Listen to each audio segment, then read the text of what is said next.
All right, well, good afternoon, everyone. Welcome to session number 6 of TCCA 2020.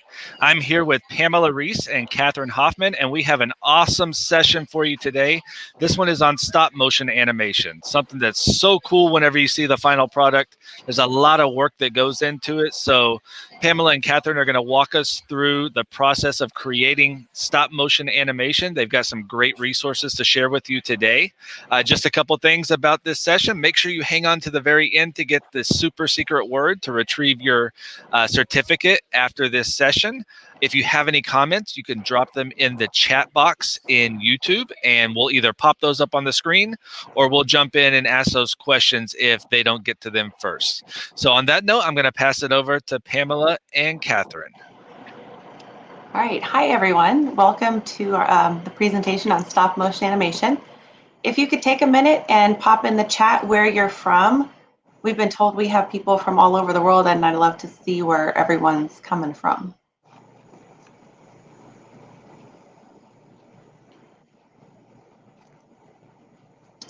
As we wait for people to join us. How do we know if we have people? We do. We have we've got some Reed Cardinals that have said hello. Oh, yay. We've got Houston, Texas. We have Aldine ISD. We have someone from Houston Academy, Spring, Texas, A-Leaf, North Houston, HISD. We've got Houston, Yorkshire Academy, Gray Elementary in Houston, or in Aldine. We got our De Santiago Primary Bears here. We've got people from all over H-Town, Aldine, Albuquerque, New Mexico. Woohoo! Very cool. That's awesome. I'm so glad you guys all came. Anyway, as Matthew said, I'm Pamela Reece. I teach in Aldine ISD at Reed Academy. I am super fortunate. I teach in the STEM lab.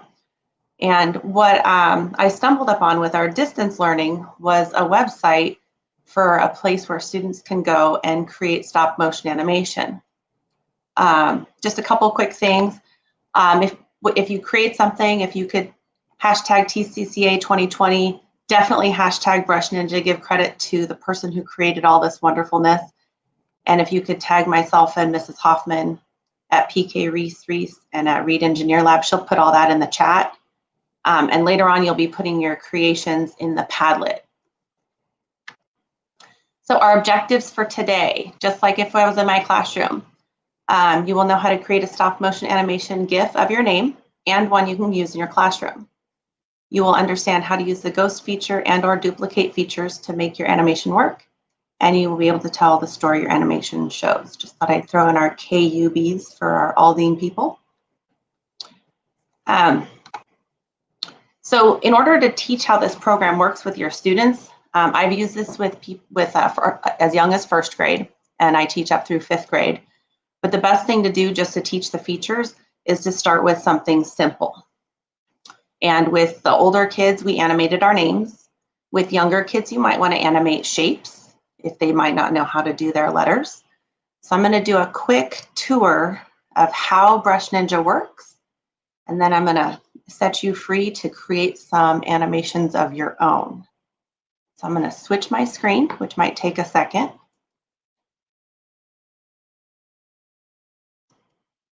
And I'm going to go to Chrome. And so this is the Brush Ninja site. It works on your tablet, it works on your phone. The main differences with your phone is the location of the tools because it's a much smaller screen. And it always starts off on the pencil. Off to the side here, you have your colors. Down at the bottom, the moon makes them a little darker and the sun will make them lighter. With my students, like I said, I have them simply start off by animating their name. And there's a bunch of different ways you can do this. You can just write one letter at a time. And then down at the bottom, this is the duplicate. And then you can either change colors, duplicate, and just add a new letter for each page. So this is one way you can do it. And I'm not going to do my entire name because I'm going to show you a couple other features. The way you check how your animation is going is you click play. And you can see each frame pops up one letter at a time. This pencil tool is pretty, if you click on it, there's an arrow. And this is where the shapes are. So if you have younger students, and I'm going to click new and OK and start over. If you have younger students, you can have them choose shapes and they can draw shapes. And the younger kids do better with clicking new frame at first. If you click new frame, there's an onion skin at the top. So it'll show kind of a ghost of what you had before.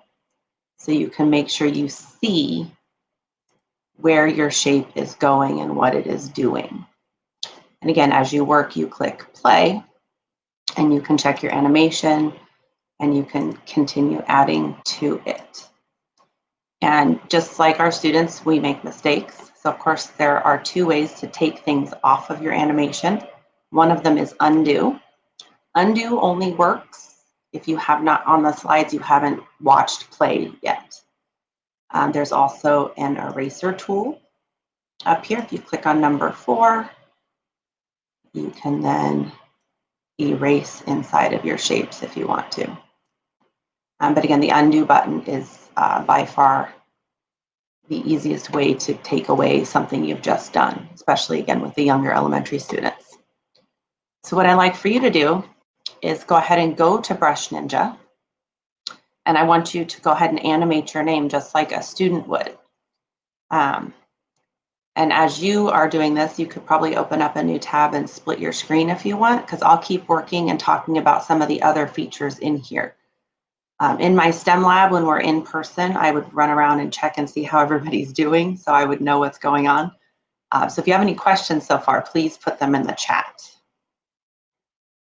And I have dropped the website as well, brush.ninja, into the chat.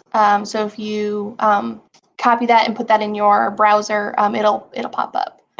You can use it also on phones, tablets, etc. It might look slightly different, but it still does function quite the same. Yeah. Okay, so as you work, I'm going to go through other features, but like I said, the whole point of coming to staff developments is not just to get good ideas, but to use the things and figure out how you can do this in your classroom. So again, like I said, with the students, I start with the animating of the name. So I'm going to go ahead and write my name on the screen, and I'm just going to do it on one spot.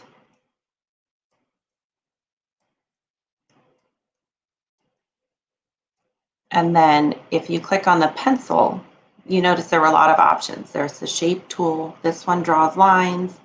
We talked about the eraser. We'll get to the text tool in a minute. But this wrench has some really awesome features to it. So if you click on the wrench, this one, if you click and drag, you can move your name across the page. And as you move it, it will start automatically showing up on the other side. So you can draw something and create a movie that loops your one drawing.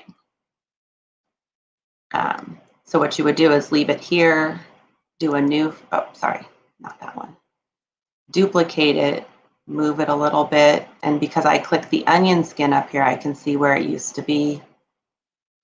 Duplicate, move it just a little bit, duplicate. And then you can see as it leaves the screen, it's already coming back on the other side. Down at the bottom, if you do something silly on a slide, there is that trash can I clicked on, because that's how you just go back with a step. So I would keep clicking duplicate and just move it a little tiny bit. And duplicate and move. And it's kind of a tedious process, but the more frames you have down here with the smallest amounts of movement, the better your animation will work. I'm going to stop right here and go ahead and click play. And see my name is just kind of, it would pop back on the other side if I kept going. So that's one of the tools. I'm going to delete all these frames. The other tool is the rotate tool, where you can make you click and you drag and you can just turn your name a little bit. So same thing, duplicate, click, hold, and turn, and continue to duplicate, and then you can make your name turn. And it doesn't have to make a full circle. You can always have it go back and forth if you want. And then you can click play, and again, you can see that the rotate tool makes it turn or dance. When I taught my second graders about the rotate tool, I had a student who did an amazing job. She made 7 different movies, and they were all animals that spun in circles. And I will show you some of those examples in just a couple minutes while you're working. This other tool is the grow and shrink tool. So if you click and you drag your mouse towards your screen, your name will shrink. And if you pull it back towards you, it will grow. And so just like with the other one, you want to make small changes. Well, it depends on what the effect is you're looking for, actually. But small changes, lots of frames.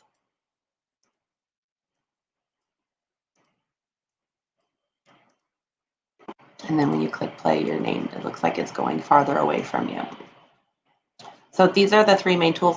This tool is one I have not explored in this section, but I've done it a lot with the pencil. So I'm going to go ahead and start over and go back to the pencil. Down here, this changes how transparent you're writing. So there's a couple different levels. This is solid. And if you're, depending on what the effect you're looking for is, you can layer your colors. So I'm going to draw with a bigger circle. So as long as you're holding down your mouse or you don't pick up your finger, it draws one color. But if you draw on top of it, it makes it a little bit darker. So you can get some shading effects by using the transparency, is what I call this one. And then, so that's all that does right now. And I know that's a lot of information. So does anybody have any questions?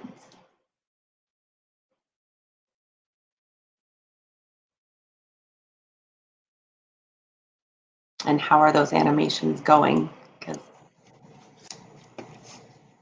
In a few minutes, if you do have an animation that you've created, we actually do have a Padlet where you'll be able to download. Ms. Reece will show you how to download and save your creation.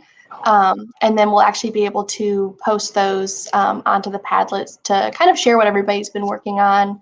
Also, maybe some different ideas, different things that you can use it for as well.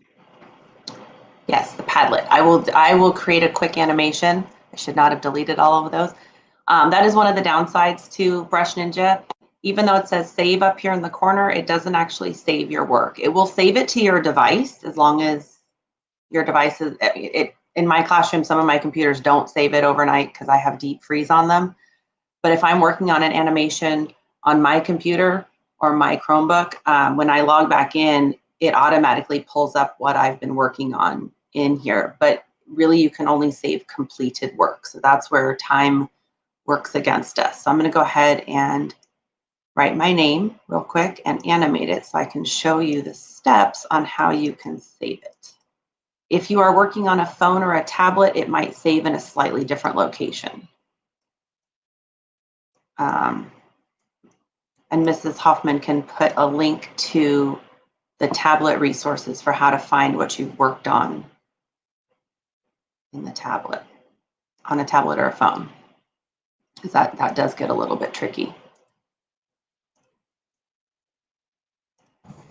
I did go ahead and drop that link in the chat as well, and that if you just copy that and put it into your browser, into a new tab at the top, it'll take you to a PDF of step-by-step if you are using a tablet or a phone, Android or iPhone, show you how it might look a little different and the steps of actually saving your work and where that work is saved. Oh, so if you zoom in too far with this tool and you zoom out with it, you get a giant blurry mess, which is fine. Because some of the things, because I was just trying to make it really big at the end, but that's all right. But if you want, you can duplicate and you can actually reorder your slides by dragging them, click, hold, and drag, and you can put different slides in different places. But that did not do what I thought it would do. So when you're ready to save your animation, at the bottom it says export. So you click export, and you have a bunch of different ways you can export it. My students always do the animated GIF. There's a Twitter animated GIF, so it fixes a looping problem. The save an image works really cool if you're doing this as an ELA lesson. Then it would print out like a comic if you wanted instead of like a movie. But I'm just gonna leave it up here at animated GIF, and then I choose export, and then I choose save. My computer saves directly to the desktop. That's what I told my Google settings I wanted it to do, so it pops up down here. And then what you could do, and I do need to stop sharing my screen to go to the Padlet, but that shouldn't take too long.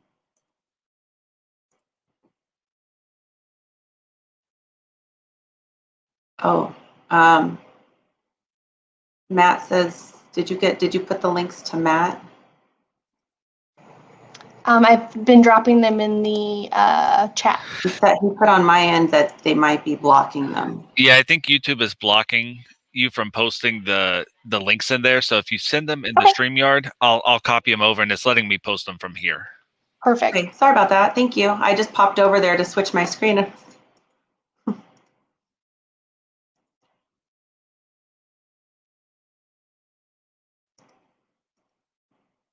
So if you can get to the Padlet, hopefully you can get there, you click the plus and then the dots, and then you click upload from your computer.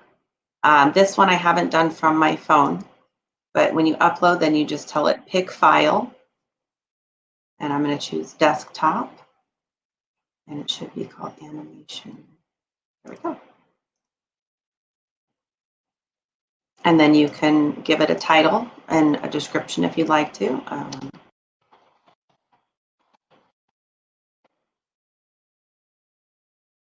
That way we can see all of the different animations everybody created.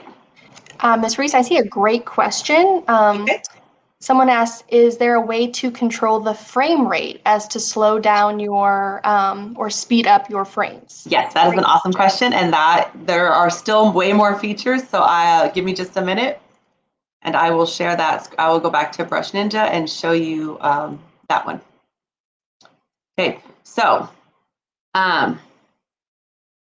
in Brush Ninja, like we've talked about the tools up here, but there's also the gear icon on the right-hand side. If you click that, you have a lot of different options, and I'm going to start by answering their question. If you click animation, it'll tell you frames per second. So if you'd like to slow it down, you need fewer frames per second, but they apply to your entire animation. You can't just apply it to some of your frames. You have to just blanket apply it to all of them. So the default is 10. So you can click 5 or whatever you want to slow it down, and it slows it down. And if you want it to go faster, then it says 20. It says 20 is the highest, but mine stops at 15. One of the things, this is a free website, which makes it amazing. However, there are features that will show up that you can't use unless you become a patron. And anyway, so in the settings, there's also a background setting. And so far, we've been very successful with search for an image online.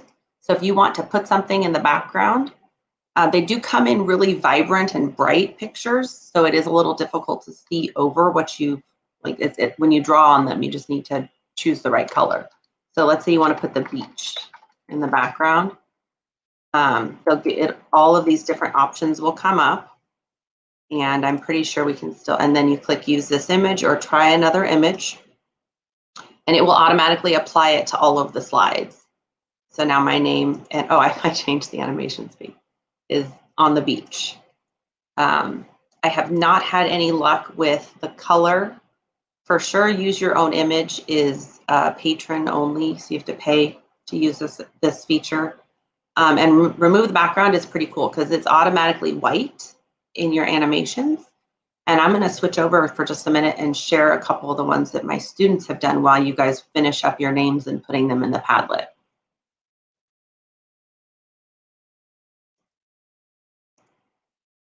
Oh.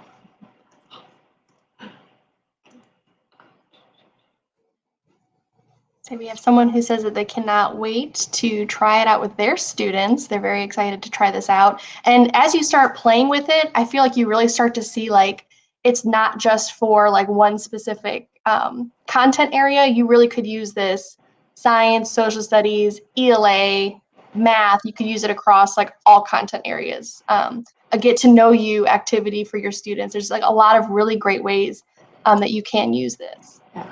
So this is what you get when you take out the background. So you can see the blue of the background of the Google Slides presentation, and you can see when I leave the background in, it just stays white. So these are examples I made before or during class, because what happens is the students sometimes, even if you give them a task, they finish early, they want to do a different one. So I always play with it while they're working. And sometimes they do, they make some pretty amazing things. So now that you know how this works, if you could put in the chat, how could you use this in your classroom specifically?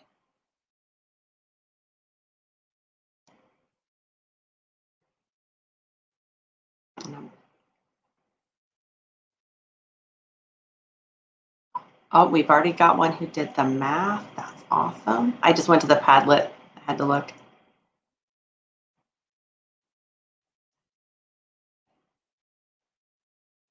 And I know there's a slight delay on the chat. Does anybody have any ideas on how they can use it in their classroom? We've got someone who teaches art, math vocabulary words, animating like vocabulary words, an extension activity for early finishers. Also talking about like force and motion explanations or like science term explanations. Students can make moving illustrations from their favorite books. So that's perfect for your ELA teachers. You could use it for ELA. Let's see, possibly for writing, maybe animating something that they're writing about, book trailers, sequencing activities, icebreakers. Our second grade GT students are learning about animal adaptations. That'll be fun for showing animals in their different habitats. These are some that I haven't even thought of yet. I know, me too. Those Those are fantastic ideas.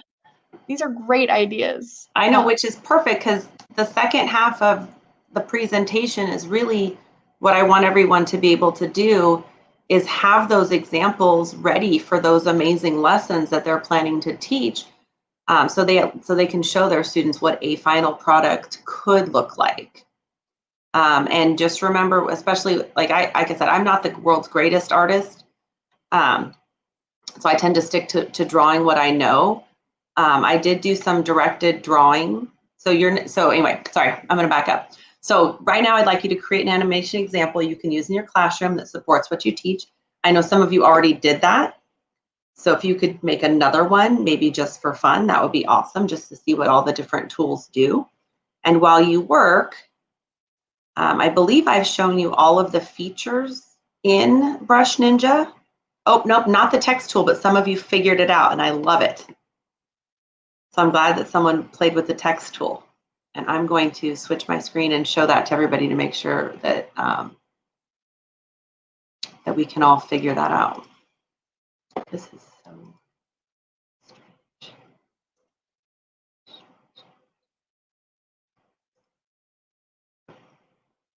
Okay, so the text tool.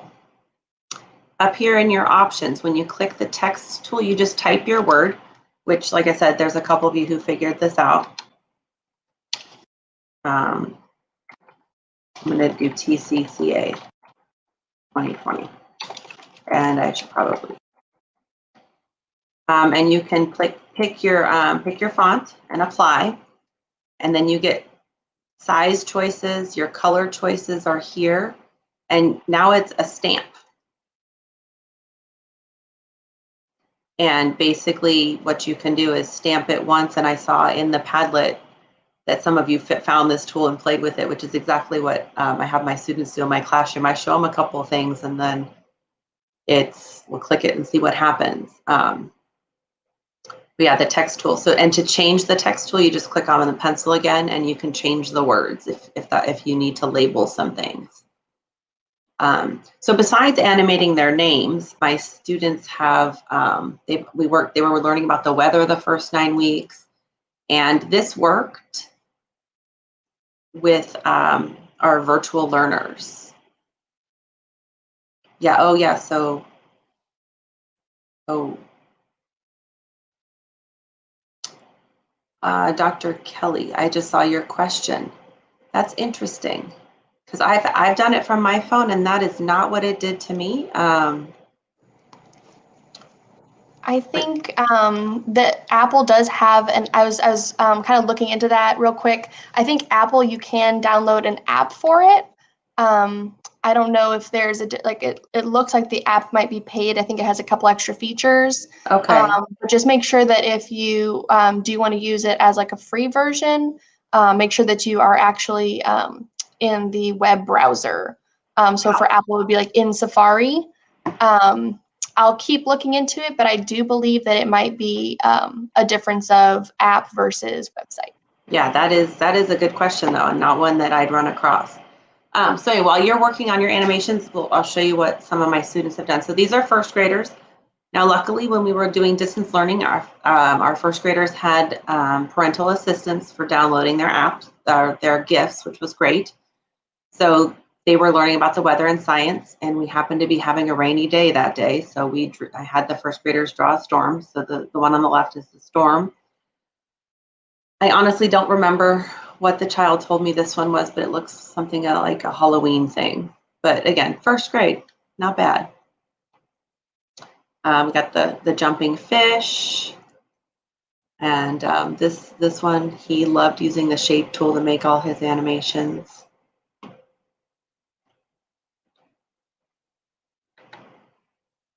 And I remember this one because his mom told me what this was. He was opening the door.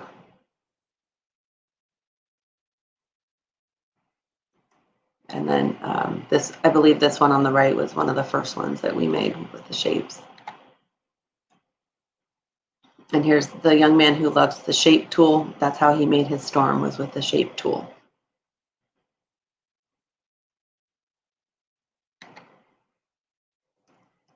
And then when they get stuck, just got to give them some ideas. So I showed them the quickest way to draw a bird flying across the screen.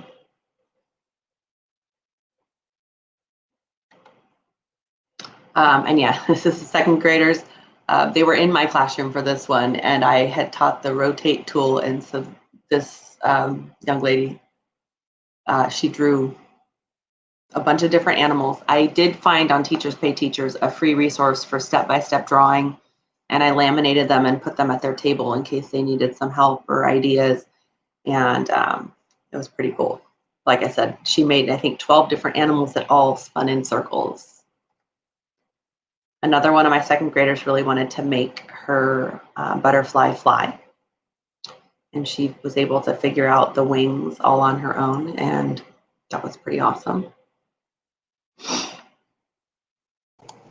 And this particular student, she put a different thing on each page and clicked play. Didn't quite tell a story the way I was hoping, but that's all right too.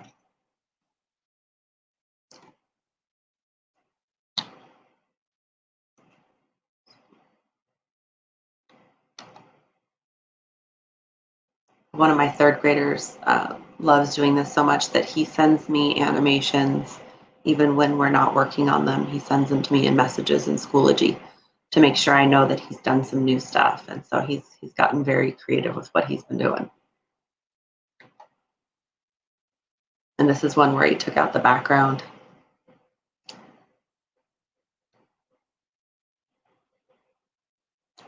How are we doing on questions? There was one question, possibly to go over how to save the animations one more time, the process of downloading and saving those. Absolutely. Do you know what device they're working on by any chance?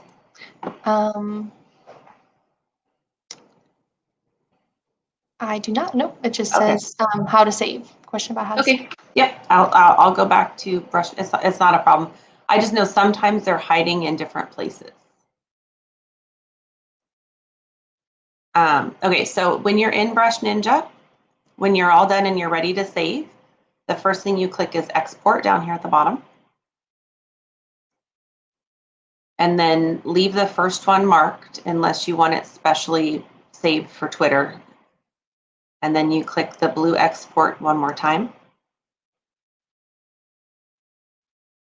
And then you go ahead and you click save. And again, on my computer, because I changed my Google settings to download to the desktop, mine always go to the desktop. If you've downloaded it and you know you clicked save, one of the things you can do is check your downloads folder, especially if you're working on a Chromebook. On a Chromebook, it goes to your files, like your temporary files section. And on a phone or a tablet, I'm going to look it up in, I'm going to share the other PowerPoint that you shared with, you shared the PDF with them.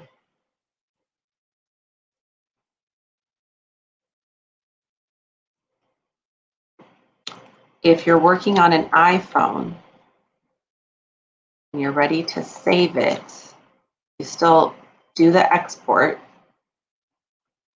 And it's just a down arrow. It doesn't say export. And I believe this is true on an Android as well. You still click blue export and save. But there's an extra step on an iPhone. You have to tell it to download one more time. And it'll go back to looking just like this. And so you just need to exit Safari. And I had my students putting it into Schoology. So I think for what we're doing with Padlet, when you go to add the Padlet, you're going to have to click select from iOS apps. And even though I didn't use the Brush Ninja app, my animation popped up in here. And like I said, we use Schoology in our class, so all my directions are for our students are based on using Schoology. And what I did with them was similar to what y'all are doing with the Padlet, which is they put them in an album.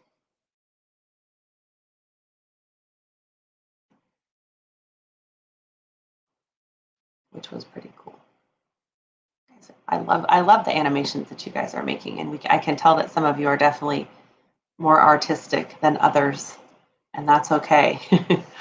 I know that. What else have I done with me?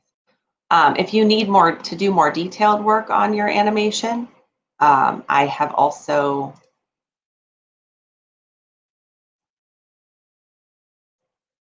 you zoomed in so I could have a larger version of what I was working on. So when I was in Brush Ninja, I would go to the 3 dots on the side and zoom in to make it really big, and then I can use the sides and slide down to what I wanted to work on. That was to make it to have better detail on my drawings. Or if I just needed to erase something tiny, I needed to make it really, really big, so I could do that. I'm just going to zoom it back to normal. Yep, definitely.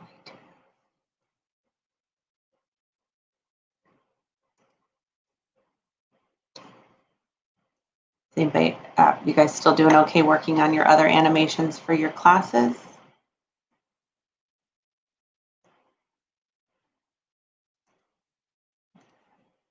I'm going to share more of my student examples while you guys are working.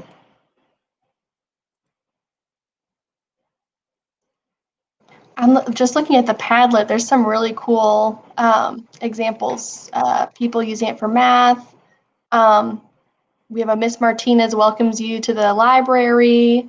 Even like to put in a slideshow or something. These are some really good examples. Yeah.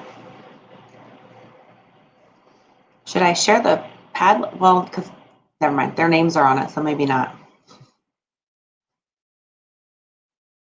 I know with students and their names. And I do love seeing from first grade all the way up to fifth, like how much more detailed they start to become, like as you continue like going up the grade levels.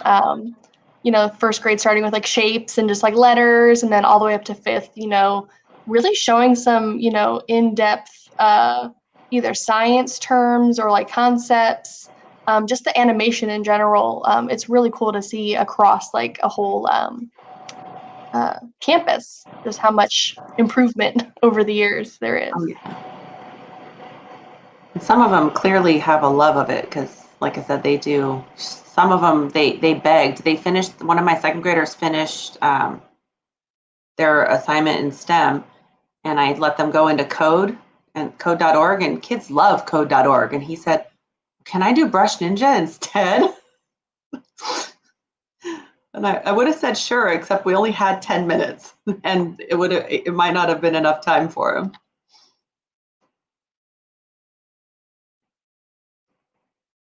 The hardest thing I think for the kids too is when I gave them the freedom to just create something on their own, and there was a lot of blank stares. So make sure you have ideas, and I'll show you on the Brush Ninja website, they have a bunch of resources with examples. They have a teacher resources page. I see a question that just popped up in the chat. Ms. Reese, it says, I see how to add a background picture, but they were asking, how can I add a picture onto the frame, but not necessarily into the background? Is that an option in Brush Ninja? It is not an option in the free version, and I have no idea what's available for the patron paid version. I figured, as much as I would love to support this guy who does this just as a side gig, I don't want to have features available to me that won't work for the students. So I have not checked out the paid version, but some of them, if you click in Brush Ninja, I believe you can investigate some of the different things. Because I just click on stuff to see what happens. So for example, if you scroll up, there's a beta version, but I believe again that this is where we exit the free version, and it has the testing out features available in it. So the background, it's the whole thing always, unfortunately. But if you put one in and you wish you hadn't, you just click remove the background and then say okay. And then you have these dots, these checkers. But when you save it and you download it, it's like it's invisible. So they don't show up at all. We've got a really cool one that shows the Earth going around the sun. So if you guys are like in like a space unit, talking about like orbit, rotation, those kind of terms, those are really neat. We have a step-by-step 2-digit multiplication problem. There's just some really cool stuff popping up on our Padlet. So that's really neat to see just some of the different ideas that people are coming up with. It looks great. Okay, so so in Brush Ninja, there are a bunch of they do have teacher resources. So up here at the top of the page, the gallery is a good place to go if you need ideas or you need to show students some of the things that have been created. You just click play on here and they can get ideas from here. I showed my students the pizza one, which is where eating the donut came from. So for those of you needing ideas, especially if you do give them some free choice, they do have a tab on here for teachers and how it's being used in classrooms. Again, it talks about the optional paid version, which adds other features to it. And then it talks about using the Padlet to make a collection. There are tutorials on here. And to be perfectly honest, the tutorial I looked at was when I looked for the one for using an iPad or a tablet, because that was where I got stuck. But mostly I just kind of played around with it to see what happened.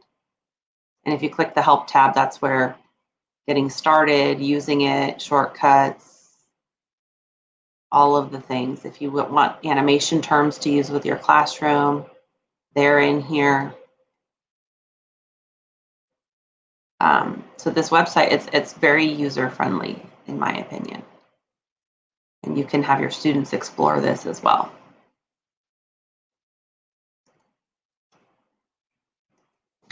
We did have someone ask how to upload it into the Padlet.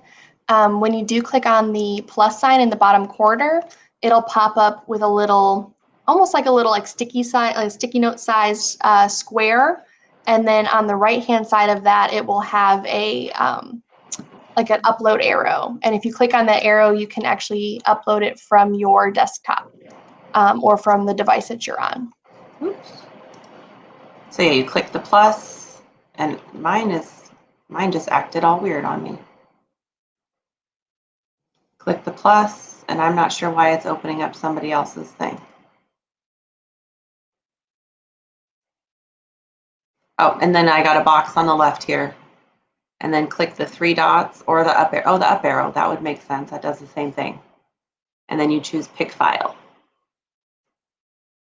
And it should pop up. If it's not saved to your desktop, this is when you would check downloads just in case it goes to your download folder.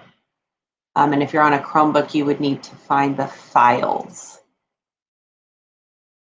And yeah, you guys are doing an awesome job. So how many of you have devices available at school or do distance learning and are planning on doing this with your kids next week? Because hopefully you can.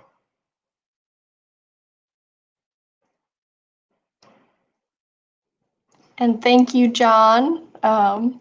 We loved your comment. I'm glad that you're actually able to get in and use it. I know I love TCCA, and being in this virtual platform, it is a little different this year for sure. But we are glad, especially Ms. Reece, put so much time and energy into this, just to be able to let you guys actually use the website as well, and to be able to create some things as well. So I'm really glad that you guys were able to get in and kind of play with it today, because that's what's really important. The better you understand it, the more you'll be able to share that with your students, and they'll be really successful. Yeah, so we did do the water cycle, and that's when the fourth and fifth graders, they learned about the text tool. And you can see sometimes they have trouble with the idea that the sun does not magically pop up in their animation. So that's just another thing to make sure that they understand. Get your first frame set up first, and then you add or subtract from there. But they really like doing it this way, so it's all good.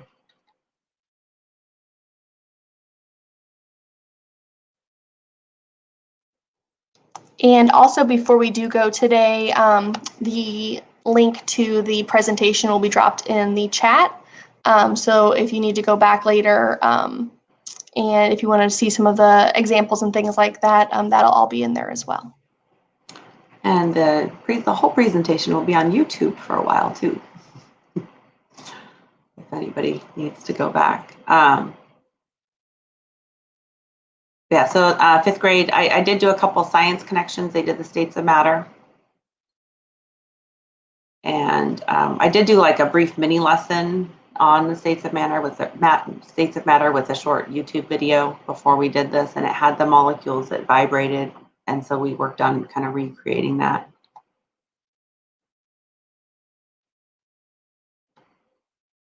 And then in their ELA class, they were working on their personal narrative, so a time when something surprised them.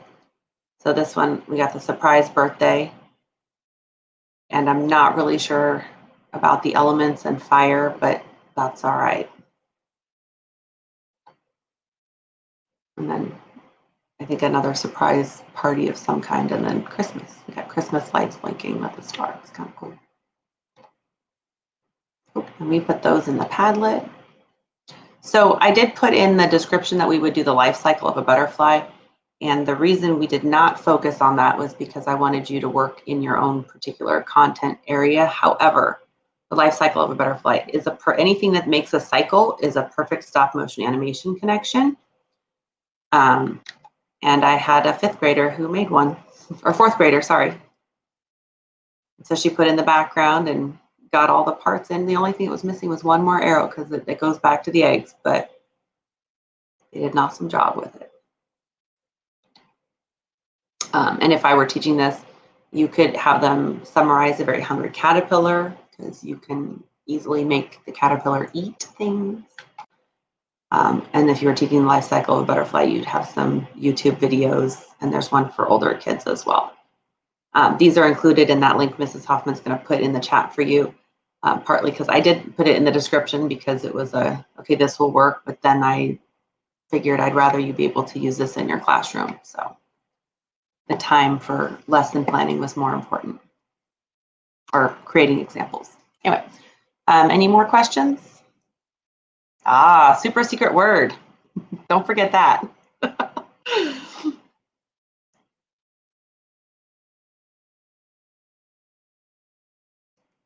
And Dr. Kelly, did you figure out, or did you figure out the,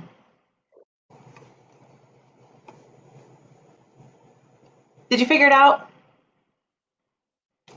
I think that there's an app versus the website, and I think that might be the only difference, is using the app or downloading the app versus using the website for it.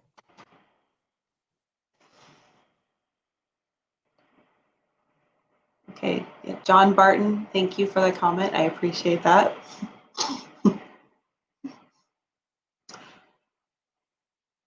Yeah, so if there aren't any more questions, I know we're about 3 minutes early, but get that super secret word in, and please add to the Padlet. I will leave it open.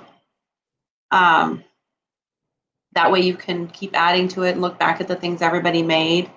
And again, if you put them on Twitter, hashtag Brush Ninja, hashtag TCCA 2020, put your work up there. And I'm just really excited you guys all came and you learned something that you can take back to your classroom. And if there's any questions, we will be here for a few minutes here until it closes out, and just drop them in the chat. All right, and thank you again, Pamela and Catherine. That was a great presentation. Definitely something that I had never even seen before. So such an easy way to make stop animation, and something that kids of all grade levels could actually do, and they're not limited based on resources or what they have access to. So really neat tool that you shared with us today. Just one note, make sure that you get that super secret word. It's encourage. Make sure it's a uppercase E at the beginning. Whenever you get your emailed certificate, you can type that in as a password for session 6, and you can add your name and be able to download your certificate from there. So we still have 2 more sessions today. So hopefully this isn't your last one. Session 7 and 8 will be starting in the next 2 hours. Session 7 at 2 and session 8 at 3 o'clock. So we hope to see you in one of those sessions later today. I'll leave this open for just a few more minutes, 2 minutes, and then we're going to shut this one down and get on to our next session. So thank you again for joining us for this session today. And Matt, we did have a question just pop up about not getting the emails for the certificates. The only issue that I've heard of so far is because they were not registered through Eventbrite, so that there's not an email on file to receive those certificates. So make sure you check out the TCCA website and see if you can still register, so that you'll start getting those emails for the certificates. That's good to know. And then someone asked, I can only draw in straight lines. How can I draw curved lines instead? Oh, okay. Let me share my screen, because I think I know what happened. It is I'm going to click new and just start over. It is very possible that you clicked on the tools up here and you've chosen the line tool. So if you see all these lines on the side, you just need to click this arrow and choose the pencil. And then you can draw freehand.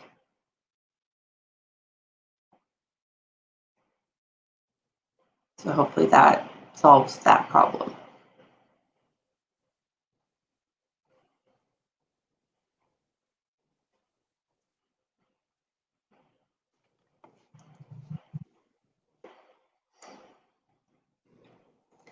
And Isaac, there might be a delay for the certificates just because of the amount of emails.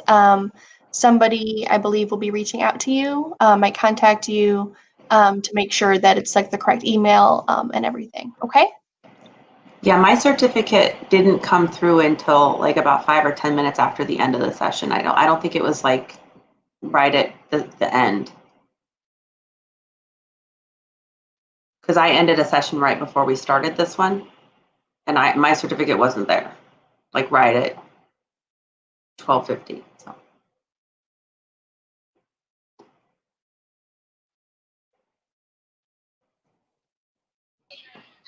All right. Well, I think that's all of our questions. So I'm going to go ahead and close out this stream so we can open up the next one for session 7. So thank you again, Catherine and Pamela, and for everybody that attended today. Thank you, guys. Thank you.